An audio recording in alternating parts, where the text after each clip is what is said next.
Zoti Merkoçi, si e shpjegoni në optikën tuaj pse Donald Trump po ndroi mendje për të sulmuar Iranin në ato që ai e kishte cilësuar si një zhdukje të një qytetërimi të tërë?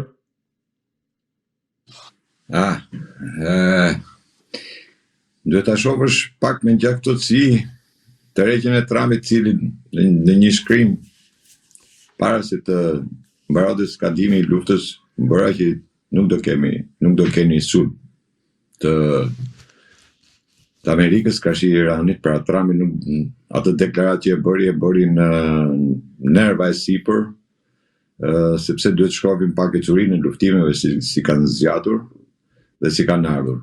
Atë që kam deklaruar në fillim që Amerika nuk pati përgatitur një strategji për ndërhyrjen e Iran. Por gjatë gjithë kohës e cila në fillim u dha që vrasja e Khameneit u binte regjimi e mbethet, tash të gjitha dështuan dhe lufta nuk ishte më as ditore dhe as javore, po vajti rreth 37 ditë luftime, ku pavarësisht nga deklaratat që bëheshin her pas here nga vetë Trump që thoshte kemi shkatru baza, kemi bërë këtë, kemi bërë atë, Irani vazhdonte goditjet e tij dhe çuditërisht sa vite i profesiononte goditjet. Pra bënte goditje të kalibruar, nuk bënte më goditje të themi në mas apo me armatim të shumë, po rrëshonte nga një predh, por gjithmonë në goditje të kalibruar. Dhe profesionizmi i tij arriti deri në atë pikë sa nxorri dhe atë bombën shpërthyese në ajër, dërgoi një raket me rreth 3000 sa 4000 kilometra, ku i tregoi që armatimi im nuk ka mbaruar, përkundrazi kemi një armatim tjetër, por të gjitha këto ishin në vazhdin e ditëve dhe të luftimeve që bëheshin ditë pas dite. Dhe ajo që është kryesorja të themi ishte deklarata e fundit e Trump kur tha që do t'i dërgojnë epokën e gurit dhe do t'i shuaj, domethënë si komb, biles duke përdorur në fund edhe fjalën e Allahut. Të treja kanë kontekste të ndryshme në atë retorikën që përdori Trumpi. Po pse përdori Trumpi këtë retorik kaq të egër? Trumpi para kësaj retorike deklaroi, kishte javë që deklaronte që ne do futemi me trupa në Iran dhe realisht solli në gjirin persik solli trupa, ku shkonin rreth 50.000-60.000 trupa, të cilët ishin të gatshëm për të bërë aksionin e futjes në Iran. Dhe çdo njeri priste ndërhyrjen ushtarake me trupave të Iranit. Një ndërhyrje të cilët Trumpi e bëri. Trumpi e bëri dhe e bëri në Haifa, në centralin bërthamor të Haifas, ku u deklarua që urrëzua një helikopter dhe vajti për shpëtimin e helikopterit. Në realitet nuk ishte shpëtimi i helikopterit, se për shpëtuar një pilot nuk shkoi një batalion i tërë, nuk përdoren rreth 100 sa avion, dhe në atë ndërhyrje pati rreth 12 apo 13 avion të cilët u shkatruan, dolën jashtë luftimit. Kështu që kjo ishte ndërhyrja ushtarake me trupa e Trumpit, i cili kërkoi të ndërhyjte në Haifa, në atë zonën e Haifas, ku nuk e përballoi dot, nuk u fut dot, dështoi si operacion, po duke dështuar si operacion patjetër që dështon edhe si strategji. Pra strategjia për të futur me trupa dhe për të ndërhyrë me trupa në Iran dështoi. Dhe pas këtij dështimi, pavarësisht thash se e nxorrën si një fitore si ato filmat janë pa gjithmonë, që del ai amerikani fundit shpëton, bën i vetëm tek pull. Kësaj radhe nuk ishte kështu. Megjithëse u munduan tash ta jepnin në këtë lloj forme, por nuk ishte kështu. Ishte dështim total i operacionit, të cilët e bëri në Haifa, në zonën e Haifas, se ka qenë rreth 30 kilometra larg Haifas sulmi, ku kërkoi të ndërtonte bazën për të sjellë trupat e tjerë dhe për të ndërhyrë. Kështu që pas këtij dështimit, Trumpi doli me atë deklaratën që tha do ta çojë në epokën e gurit. Ky ishte një deklaratë dëshpëruese e Trumpit. Dhe dëshpërimi i tij ishte akoma më i madh për vetëm arsye sepse u shkarkuan disa general të forcave të armatosura të Amerikës. Kjo tregon atë konfliktin që gjithmonë ne kemi thënë që brenda Magës ka konflikte të ndryshme për sa i përket luftës ndërhyrjes së Shtetit Bashkuar të Iranit, sepse gjithmonë ato që kanë deklaruar dhe vet pjesëtarët e Magës apo edhe vet amerikanët kanë thënë që kjo nuk është luftë e Amerikës dhe nuk është luftë e Izraelit. Kështu që në këto kushte, duke qenë se dështoi ndërhyrja e trupave ushtarake, se nuk kishte më se ku të ndërhynte me trupa ushtarake Trumpi, e ditë shumë mirë. Të gjithë ata general të cilët u shkarkuan, që ishin general karriere, që ishin general të paktën me një 30 vjet karrierë, do të thotë që ndërhyrja dështoi. Qoftë edhe këta general të cilët i emëroi Trumpi nuk e morën përsipër për ta bërë këtë lloj ndërhyrje, kështu që dështoi. Dështimi i këtij solli në këtë lloj forme. Tashmë për të dalë atë që kam deklaruar gjithmonë, kemi diskutuar në emision tjetër, problemi nuk është se u futen luftë, por problemi është se si do dalësh nga lufta.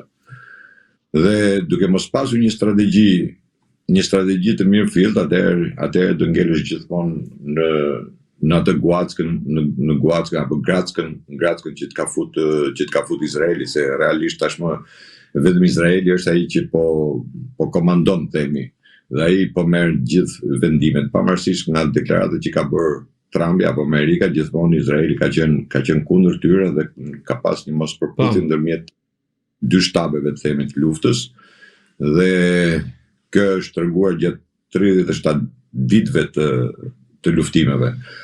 Por Trumpi ndodhet në pozicion të vështirë tashmë dhe arritet të pranoj një tërheqje, themi, me një armë pushim. Ajo që kam thënë gjithmonë që lufta sado e egër tjetë, sado e zgjatur tjetë, përfundimi i saj është gjithmonë në tavolinë, gjithmonë do bëhen bisedime, do bëhen tavolinë.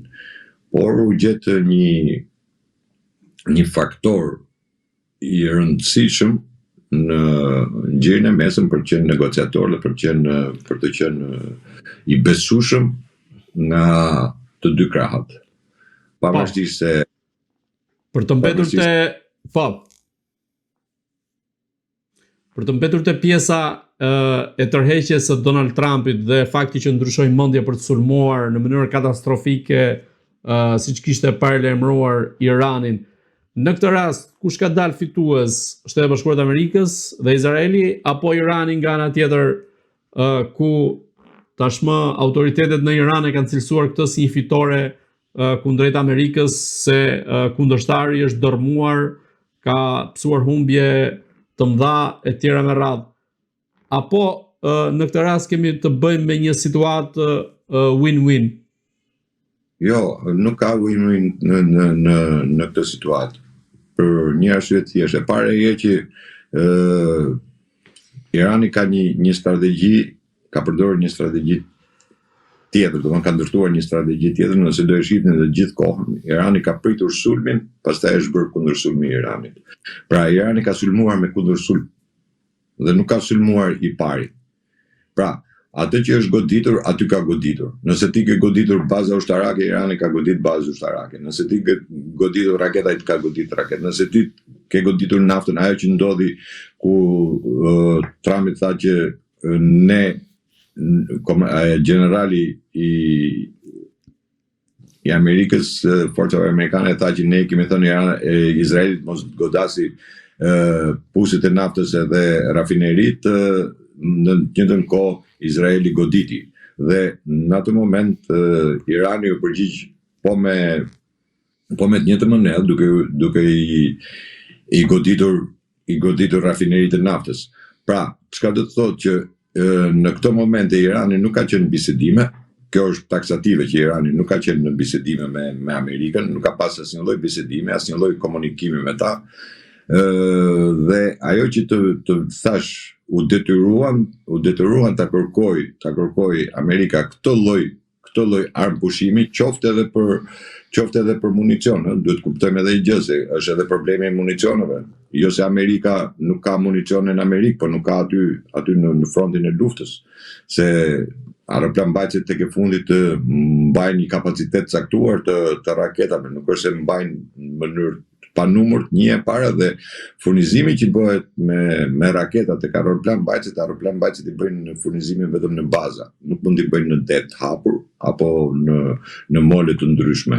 Kështu që në këtë moment jemi në atë pikën ku edhe Izraeli vet nuk ka kapacitetin për ta vazhduar luftën, pavarësisht se u deklarua nga Trumpi që nuk do godasim në 10 ditë, nuk do godasim dhe do ulimi në tavolinë. Ishte Izraeli, në atë moment ishte Izraeli që deklaroi që vërtet nuk do të goditet Irani, pra Amerika mund të bëjë një pakt me Iranin, por ne do godasim Libanin, do vazhdojmë luftën në Liban. Po. Ishte një deklaratë kontradiktore, themi. Pra këtu prap tregohet ai kontradita ndërmjet të dy palëve aleat, Amerikës edhe Izraelit, sepse dhe vetë Izraeli ndodhet në një situatë tepër të vështirë ku nuk mund ta përballojë luftën edhe me Iranin edhe me Libanin. Mos harrojmë se ka pasur humbje të mëdha Izraeli, pavarësisht nga deklaratat që bëjnë, dhe para 3 ditësh mos gabofsha, për herë të parë Hezbollah gjuajtën një anije izraelite e cila u gjujt me një raketë ujore. Ishte hera parë që Hezbollahu goditi me një raketë tillë. Por nuk këto lloj lajmesh nuk jepen për vetëm arsye sepse nuk duan të tregojnë atë. Izraeli nuk do ta tregojë atë mungesën e kapacitetit të tij dhe humbjet që Izraeli ka. Vetëm në luftën që Izraeli ka pasur me Libanin janë rreth 100 sa tanke të asgjësuar, pa llogarit numrin e njerëzve të humbur. Por janë fakte që nuk i japin. Kështu që në këto kushte Amerika ishte detyruar të ta kërkonte këtë lloj armë pushimi.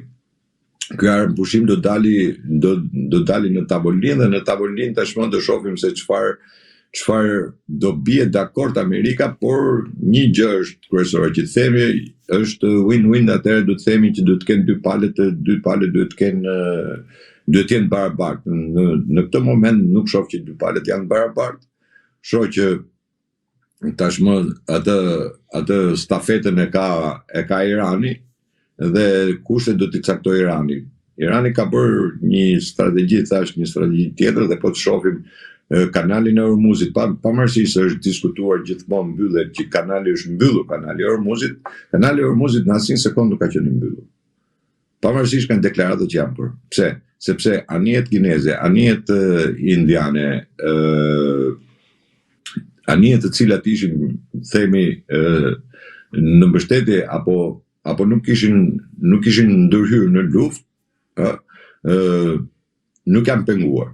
Madje mund të them që në momentin kur Franca në Këshillin e Sigurimit vendosi hodhi poshtë kërkesën për të ndërhyrë me forcë nga OKB-ja në kanal të Hormuzit, në atë moment lejoi që anija francezët kalonte në kanal të Hormuzit. Iraku e shet të gjithë naftën, vazhdon ta shesi, edhe gjatë këtyre ditëve ka shitur naftë, vetëm nga marrëveshja që ka bërë me Iran.